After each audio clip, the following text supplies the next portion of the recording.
Hello everyone, my name is Miguel Blancas. I will be presenting today through whose eyes on Yasser Arafat, who was a Palestinian leader that lived from August 1929 through November 2004. So looking at the scope and understanding who Yasser Arafat was, I would consider him to be a rule breaker in the way that he was a leader. He believed because he grew up under fear, under terror, and that really demonstrated in the way that he led the Palestinian state and the way that he developed his leadership style. He was also, as he got older and wiser, I would say, was able to kind of change into and was recognized as a Nobel Prize winner in his efforts to try and recognize that the Arab states and Israel could exist as two separate states. And this is what led to was able to go from acts of terrorism in trying to get his agenda across to peace talks. He was at the time had one daughter. As far as his family, his uh, he his daughter was named Salwa, and she was named after his mother, and she was born in 1995. And one of the greatest things that still exists and is considered the closest that the Middle East has come to peace is what's called the Oslo Accords, which we covered in class, and these were done in 1993. Next, we're going to look at the individual layer in order to understand Yasser Arafat.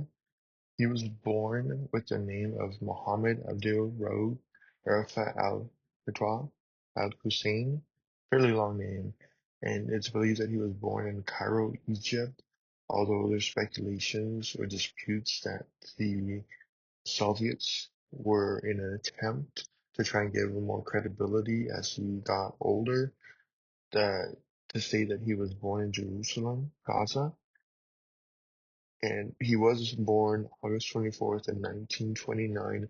His birth certificate states Cairo, Egypt, and that's what historians are going with.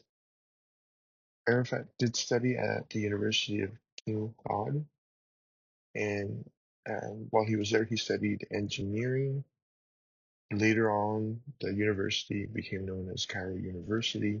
While he was at university between 1947 and 1956, he took the name of Yasser, and Yasser means easygoing in Arabic.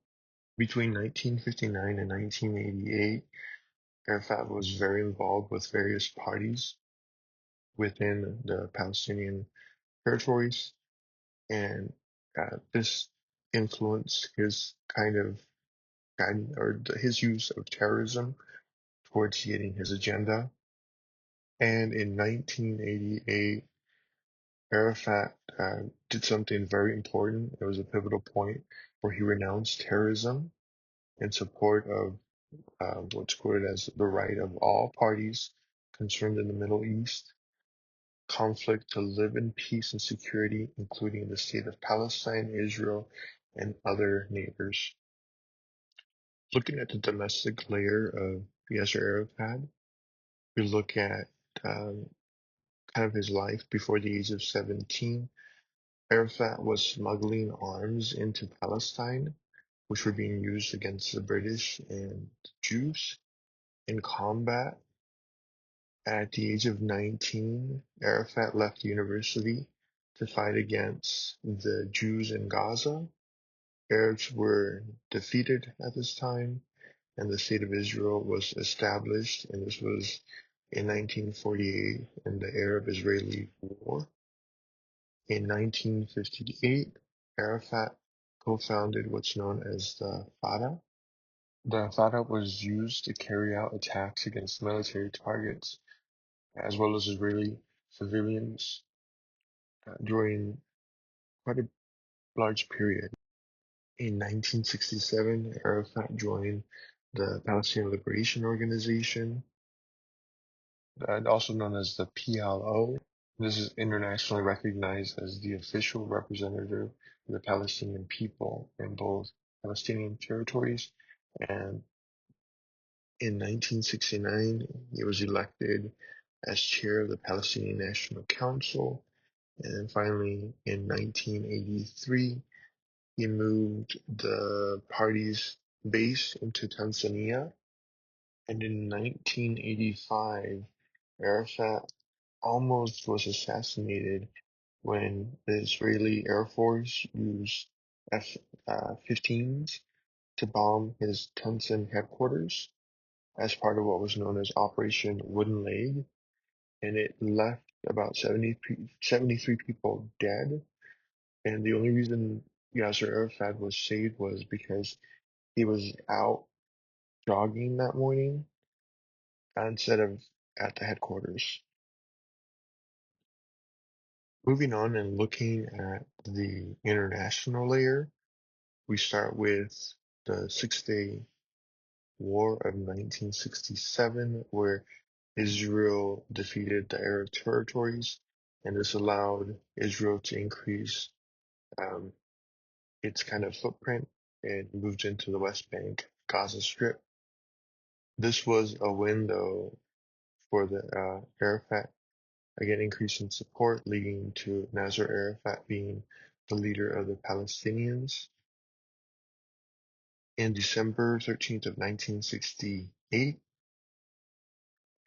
Time magazine took an image of Yasser Arafat and placed it on its cover.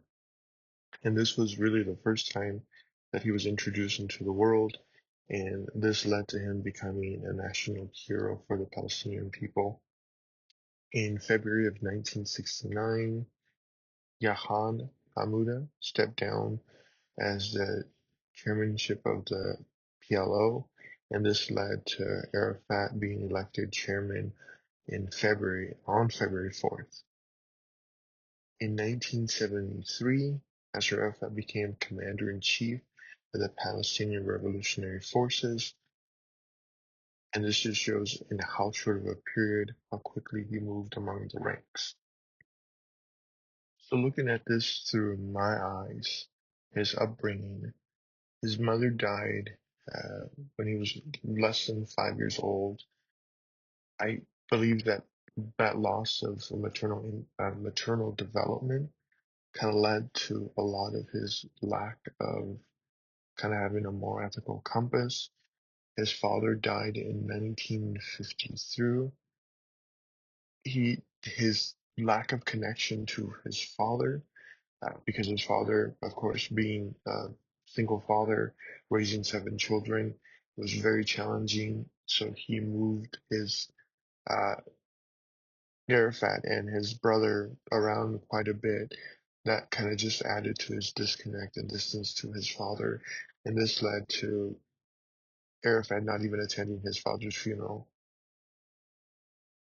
One of the things that I found interesting was that Arafat was 61 years old when he married his wife, Suha Hawel, and this was in 1990, and Suha was only 27 years old when she married Yasser Arafat. While they were together, they had one daughter, Zawa, and she was named after his mother. She was born in 1990, and it's believed that Arafat his family was related to Al Hazir family.